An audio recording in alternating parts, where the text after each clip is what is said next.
لوگ بیٹھے ہوئے تھے، مجلس سجی ہوئی تھی، ہجوم عاشقاں تھا، کیف و سرور کی چھم چھم برکھا برس رہی تھی،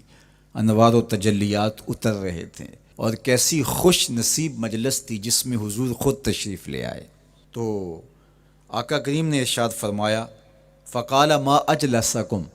صحابہ تمہیں کس چیز نے بٹھایا ہے، کیوں بیٹھے ہو، مقصد جلوس کیا ہے، یہ جلسہ کاہے کا ہے، کیوں بیٹھے ہو؟ انہوں نے کہا آپ کی صورت میں ہمیں ہادی دیا، رہنما دیا، آپ کی صورت میں اپنی کرم نوازیوں کا چھم چھمی ہمارے اوپر نازل کیا، تو ہم اس پر اللہ کا شکرانہ ادا کرنے کی مجلس سجائے بیٹھے۔ یہ صدیوں قبل کی کہانی ہے، یہ مسجد نبوی کا صحن ہے، یہ شہر مدینہ ہے، یہ دور رسالت مآب صلی اللہ علیہ وآلہ وسلم ہے۔ یہ 14 صدیاں گزرنے کے بعد کوئی گھڑی ہوئی اور کوئی اپنی طرف سے بنائی ہوئی بات نہیں ہے، بلکہ یہ وہ دور ہے جس دور میں ان کا فیض عام تھا اور ان کے انوار کی مہک اور چمک سے زمانہ معطر اور روشن ہوتا تھا۔ اب جب یہ بات حضور نے سنی تو آقا کریم نے ان سے جو سوال کیا وہ سنیے۔ قالا اللہ ما اجلسکم الا ذالک، اس پر تم اللہ کی قسم اٹھاتے ہو تم اسی لیے بیٹھے ہوئے ہو؟ تو انہوں نے کہا ہاں ہم اسی لیے بیٹھے ہوئے، ہمارے بیٹھنے کا کوئی اور مقصود نہیں۔ فرمایا میں نے تم سے جو حلف لیا ہے، قسم تم سے اٹھوائی ہے، تو یہ کسی تہمت کی بنیاد پر نہیں، تمہارے قول کی صداقت پر مجھے کوئی شک نہیں گزرا تھا کہ میں نے قسم سے تصدیق کی ہو،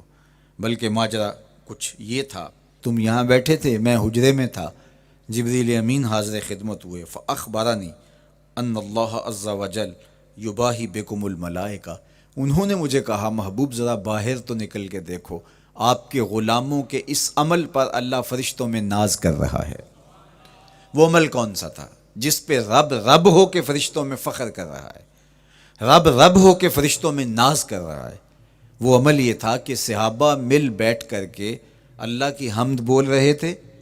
اللہ سے دعائیں مانگ رہے تھے، اللہ کا شکر بجا لا رہے تھے۔ کس بات پر؟ کہ اس نے ہدایت اسلام عطا کی اور محمد عربی کی شکل میں ہادی و رہنما عطا کیا، اس پر وہ اللہ کا شکرانہ ادا کر رہے تھے۔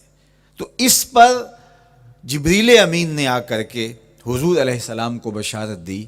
اور اللہ کا پیغام سنایا کہ محبوب ذرا باہر تو نکل کے دیکھو، حجرہ انور سے باہر تو قدم رکھو،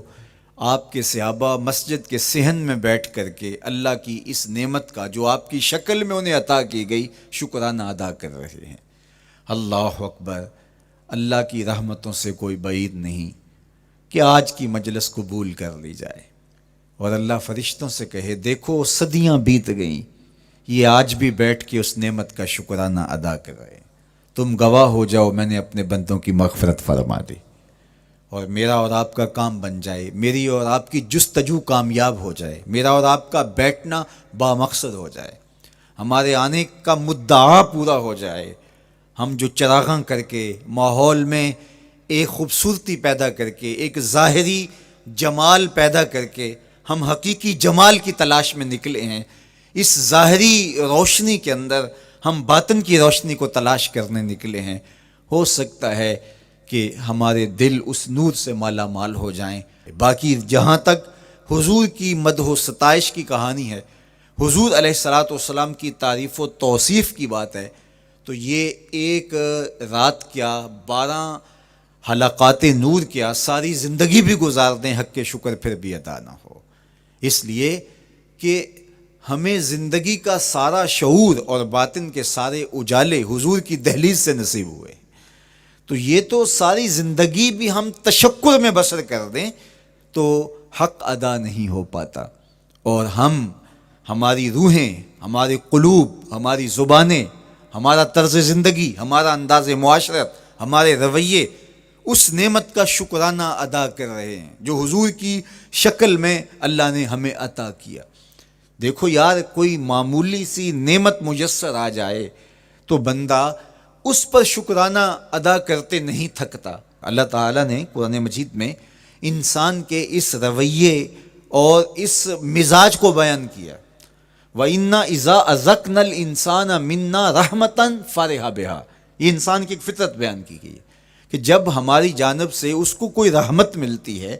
تو فرح بہا، تو وہ فرحت کا اظہار کرتا ہے. یہ انسانی طبع ہے، یہ انسانی فطرت ہے. اور اگر رحمت للعالمین نصیب ہو جائیں